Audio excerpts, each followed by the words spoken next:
Is everybody recording?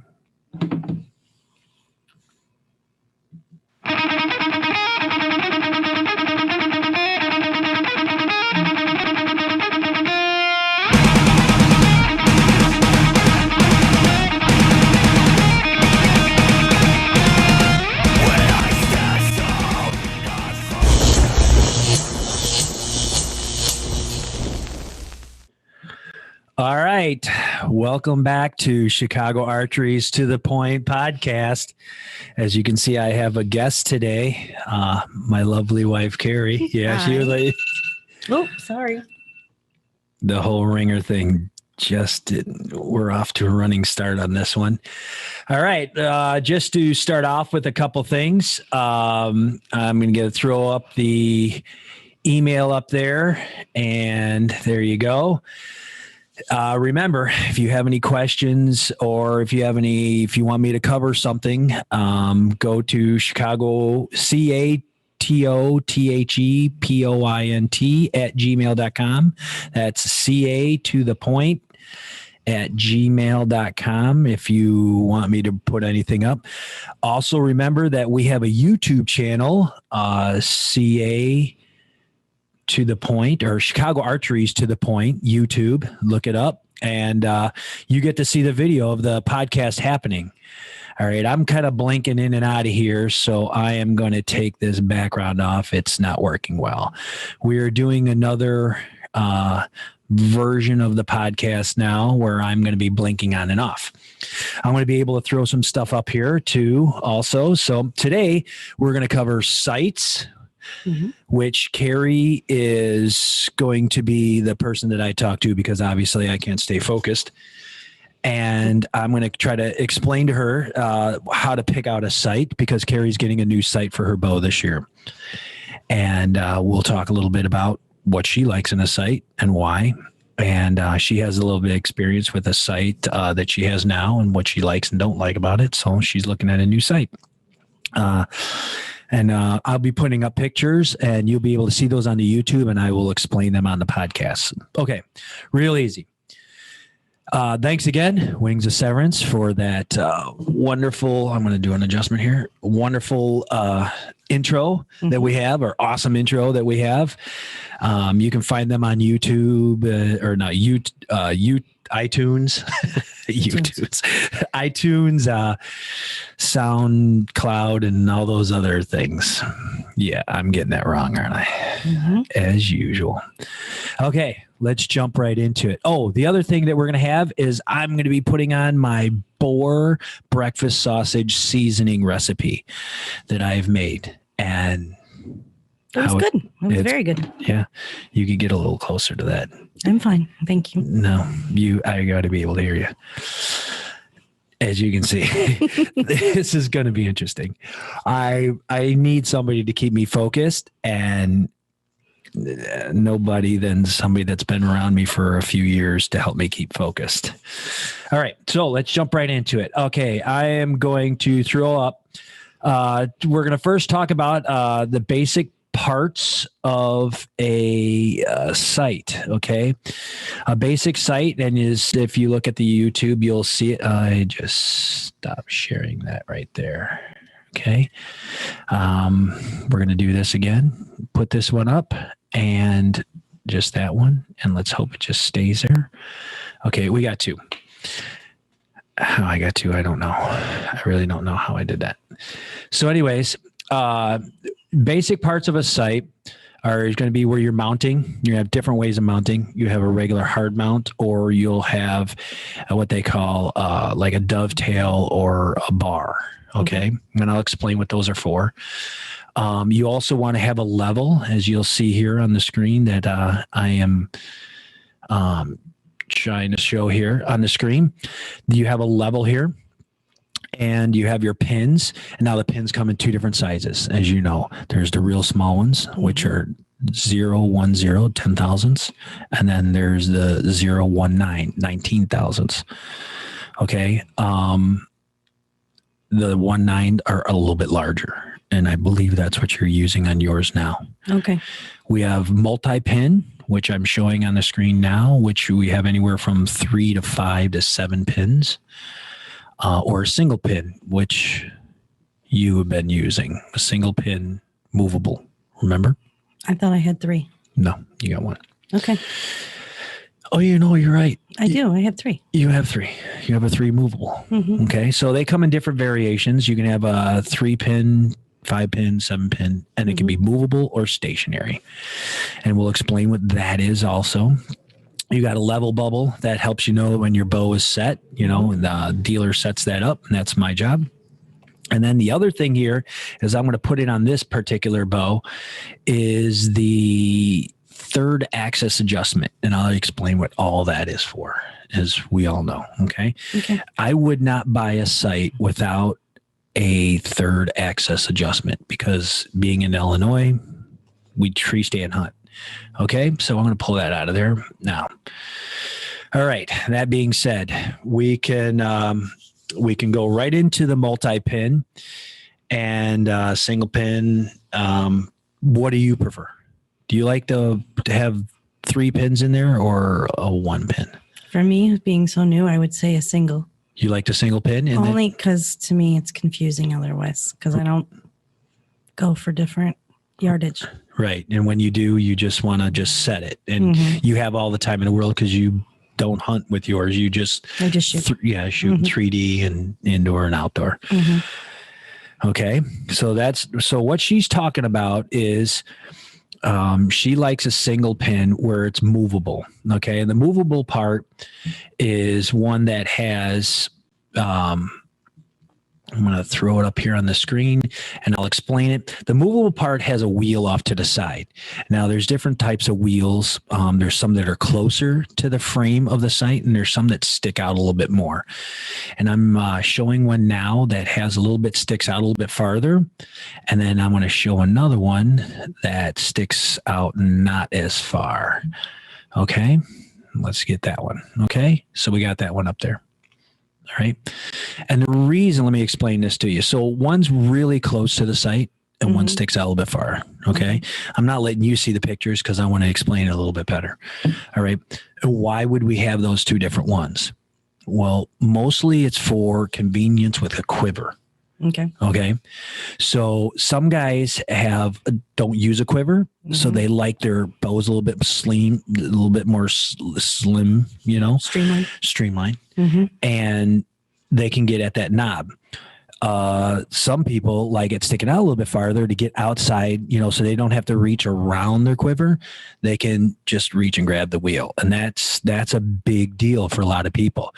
I shoot with a quiver on, so I need one so when you're picking out a sight, and this is obviously with the podcast, it's from the dealers. We're trying to educate you, not get you into a product brand. We're trying to get you into the right product and you can find the brand that works best for you.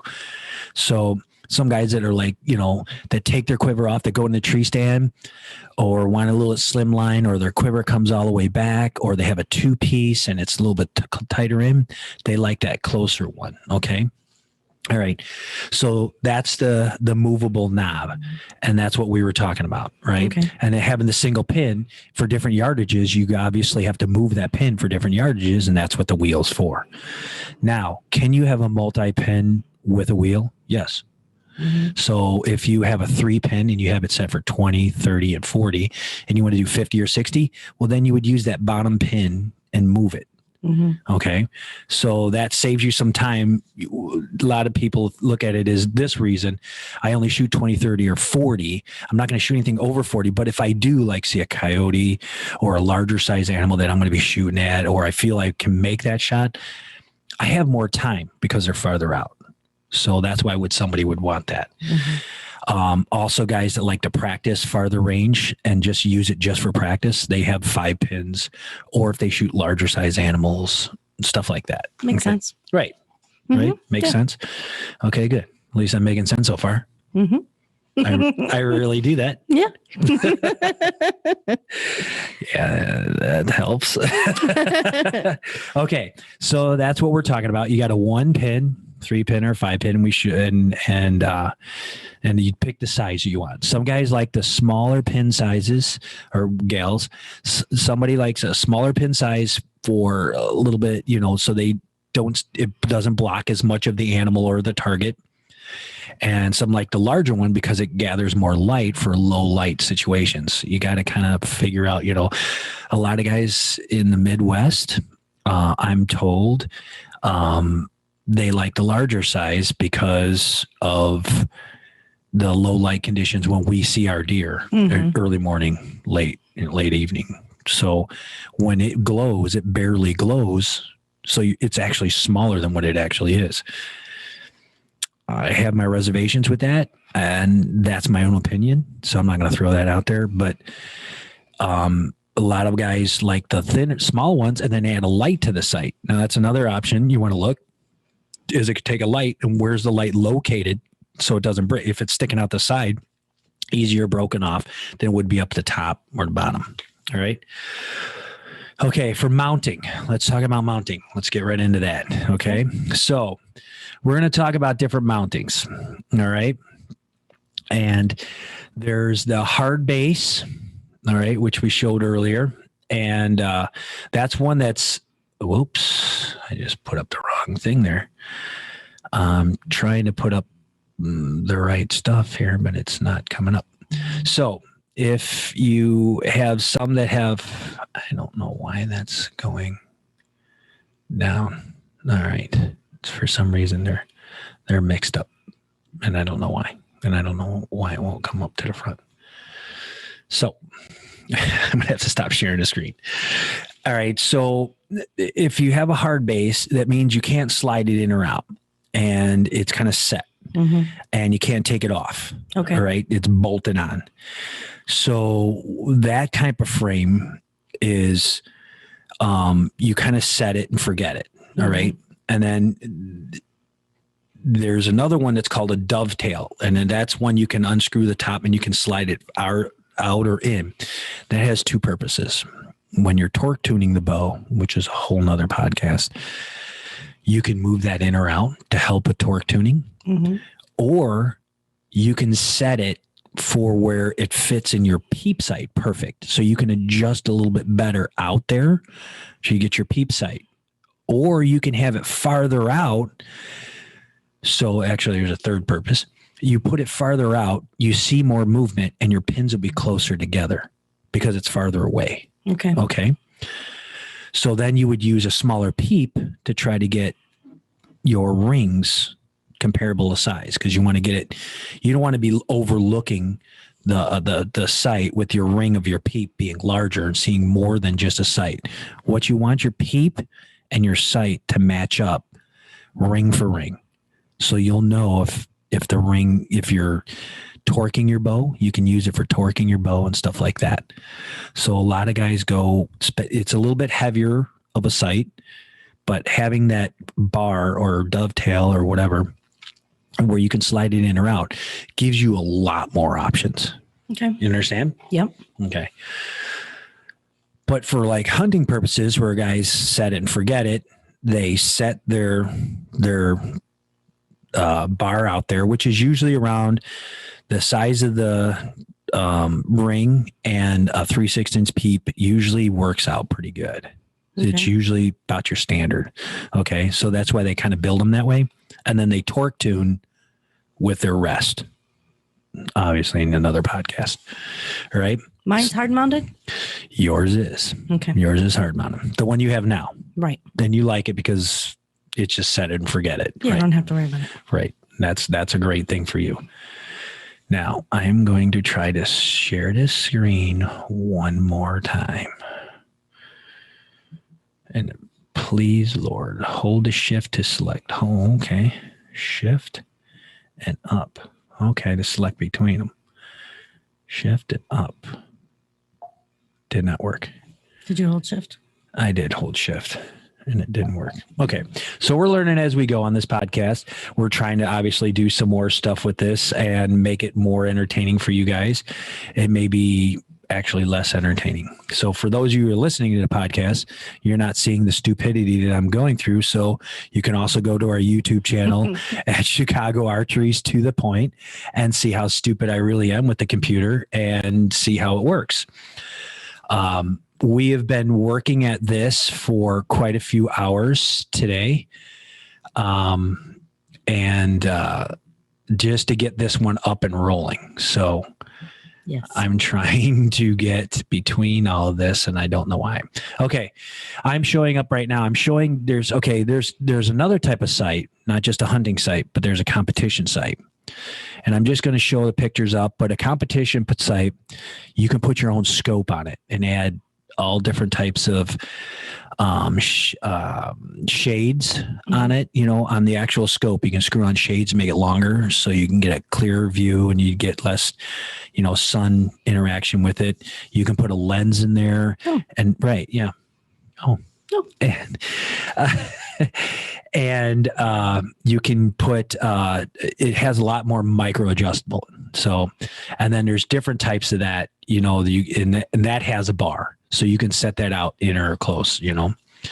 Now remember, when your sight is closer to your riser, you get more movement when you make an adjustment. Does that make sense? Mm-hmm. More movement for your arrow. So if you move your sight a little bit, you're going to get more movement out of your arrow movement. So let's say you need to come down a little bit, like 2 or 3 inches.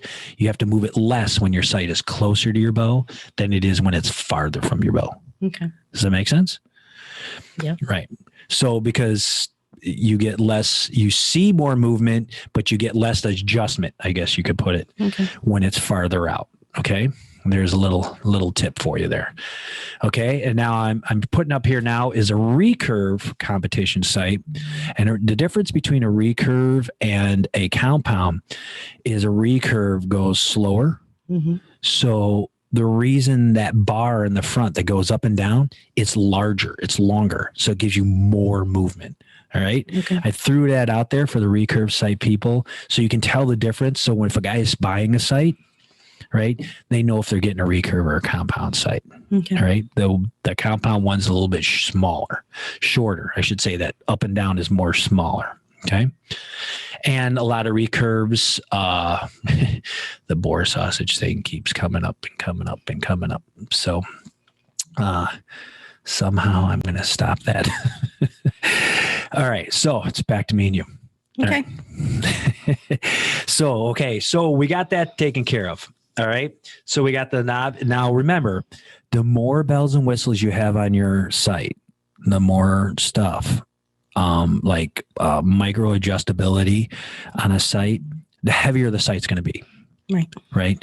And you don't like it. That's why we're looking at a new site for yours. Mine's because you got that 3-pin adjustable. And at the time it was cool, but it was heavy on the front of you. You got a carbon bow, so it's heavy on the front of that. Mm-hmm. It makes a big difference from when you're holding your bow.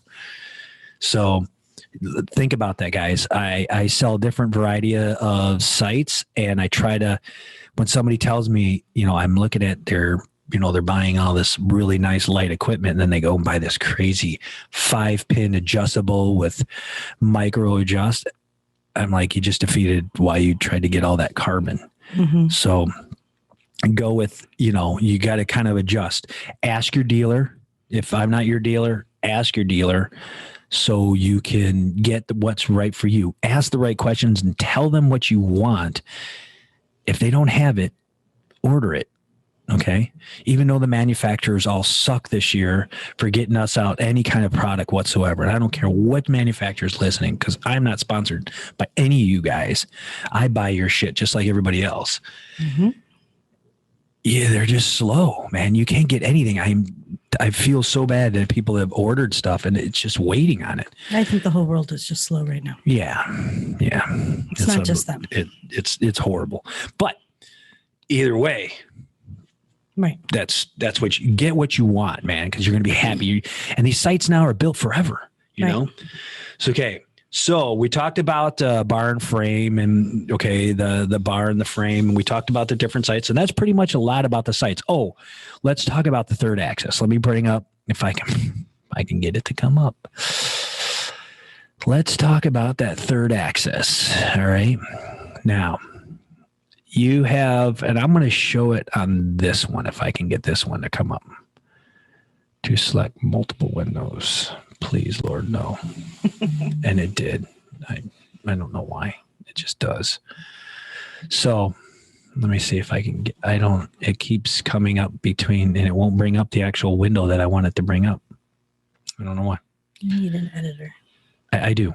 And this video and this podcast is going to be too long because of it. But anyway, all right. Somehow I have no idea how this will ever come out. It just won't come up. It just won't come up. All right. So you have 3 different axes.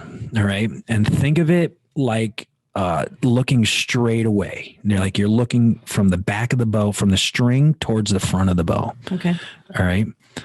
And if your goes up and down in a vertical, that's your first axis. So you want it to be level with your bow. Most of them bolt straight on. That's easy.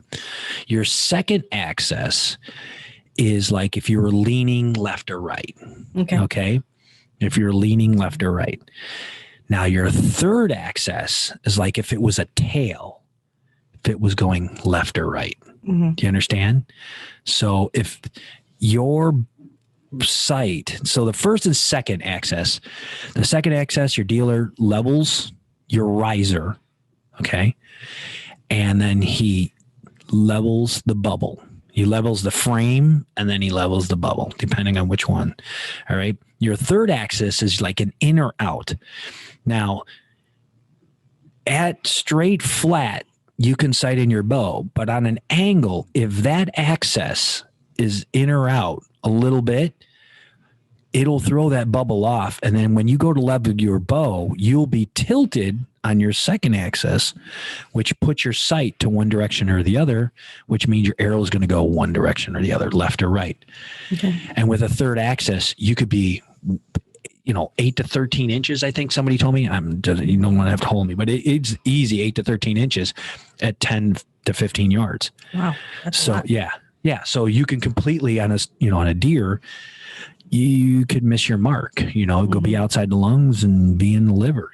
So Right.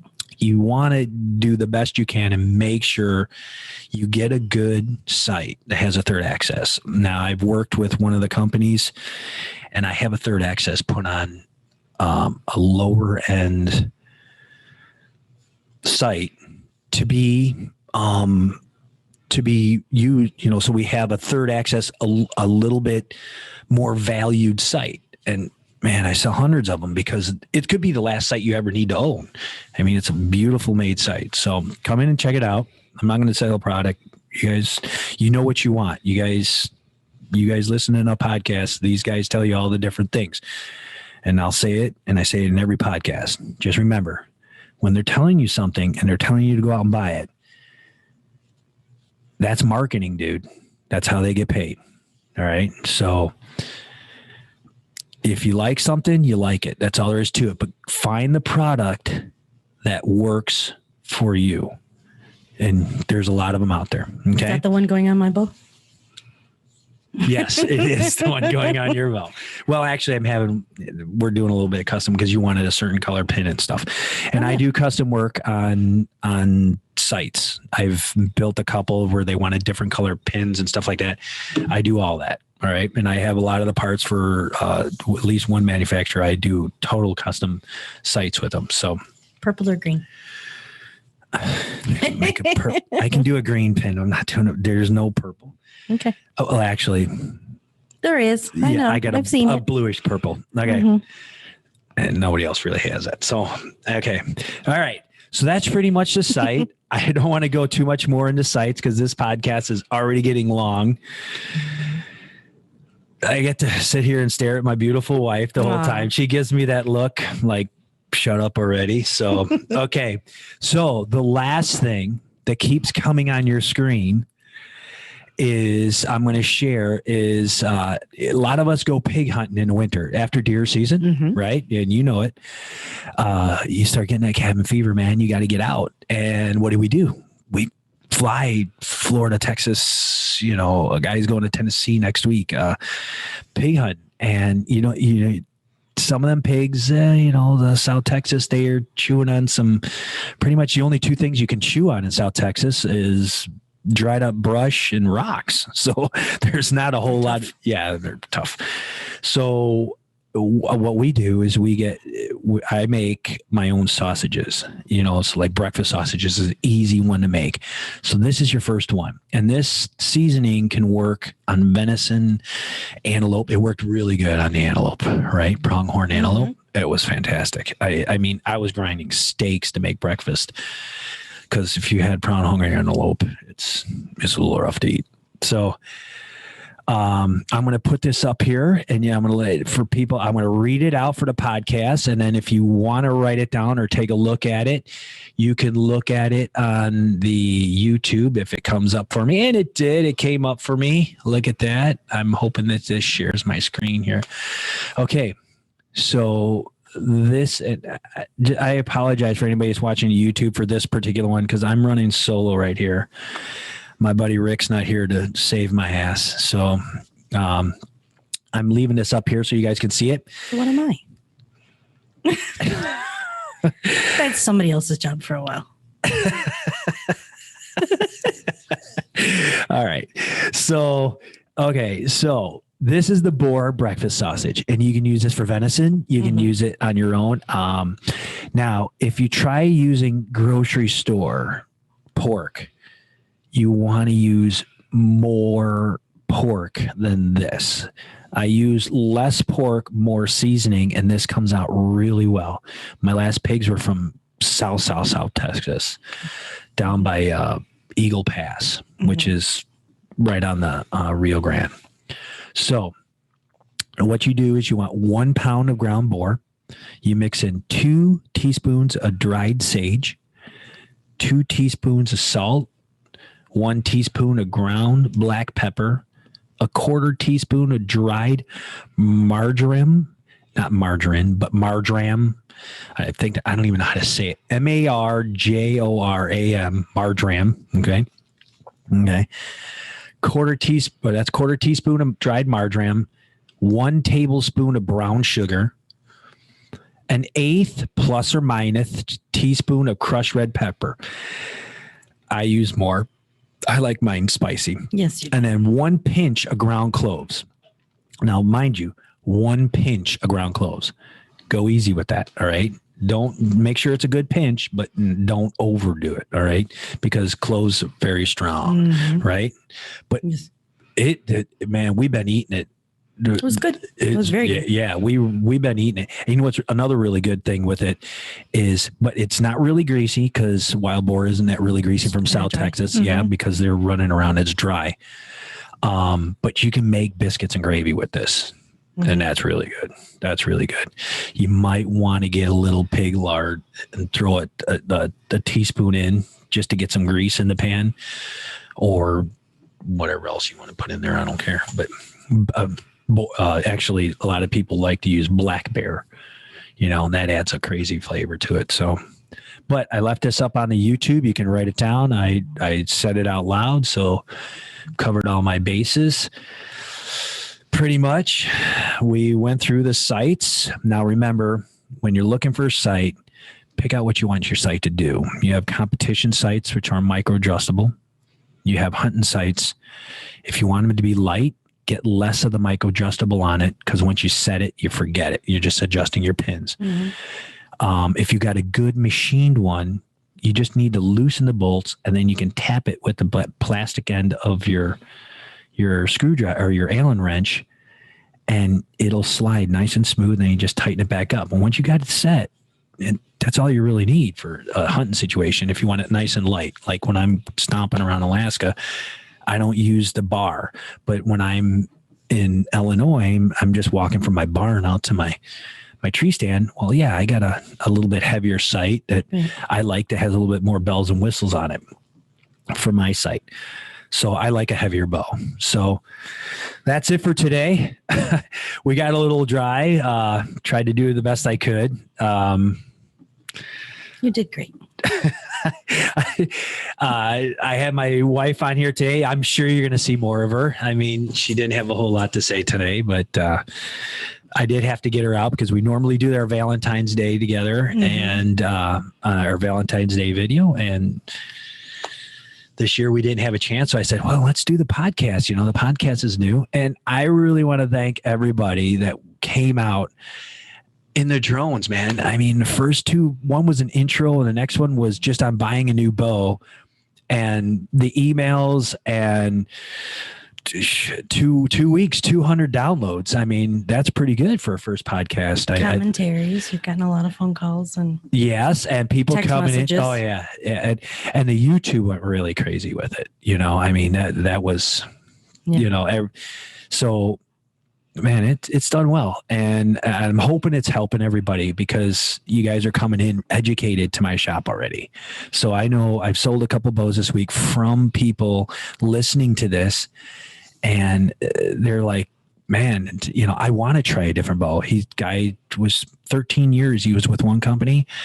He tried 3 different bows and he went to another company. Thought he's like, I never even thought I would like him, but man, I just love this bow. And he's here every week now shooting, right? Mm-hmm. I mean, this is crazy. And I like it because I've shot all the brands and love it. Well, why wouldn't, I mean, even if you're buying a car, you drive different models or you drive different brands, why wouldn't you? Right. Because every year, you know, everybody in every industry, they change something to sell more of. And sometimes the change wasn't good or it wasn't to your liking. Know what you want. Know what you want it to do. Pick what you want it to do and then go do it. So whether it's a sight, stabilizers, rests, the next one I'm doing is on rests. Okay, guys, I'm calling it out right now. The next one's on rests, and you're going to love it. You're going to love this next one. It is really good because I'm a freak for rests. Rests, and got a lot of them everywhere. I got parts everywhere. You got lots of parts and bows. Not anymore. I got rid of all of them pretty much. I'm changing to new. I got a bunch of new ones, man. Okay. This year's been a big change for me. And I've been going through a lot. So the next one's going to be rest, guys. And if you want anything else, let me know. We got rests, releases, stabilizers, and arrows. And I got a couple special guests lined up. All right. So I'm going to sign out today. Don't forget, go to the YouTube channel. Chicago Archery's To The Point. We have our YouTube. I also have a Chicago Archery YouTube channel, and that's going to be for products. I will talk about products on that. I'm going to be doing some more of that.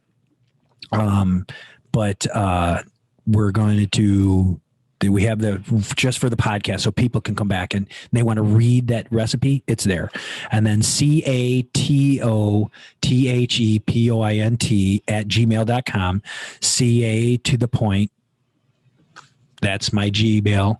If you want to email me, subscribe below, man. If you're on YouTube, you just click subscribe right below me, man. And, you can get on there and you'll get updates and stuff like that. You can download and the podcast. If you found this podcast, well, then you found it on all the major platforms. We're on everything now, man. We're on 20 freaking platforms now.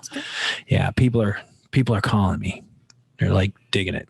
All right, awesome. We can go on and on about that, but then again, any other questions about sites, come in and see me. I'd love to talk about them. I love showing them off. I got a bunch of them myself. And to my lovely wife, thank you again for at least giving me somebody to talk to. And we're going to go pick out your new site. Yay. Toys.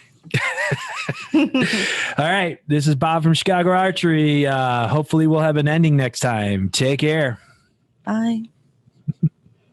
And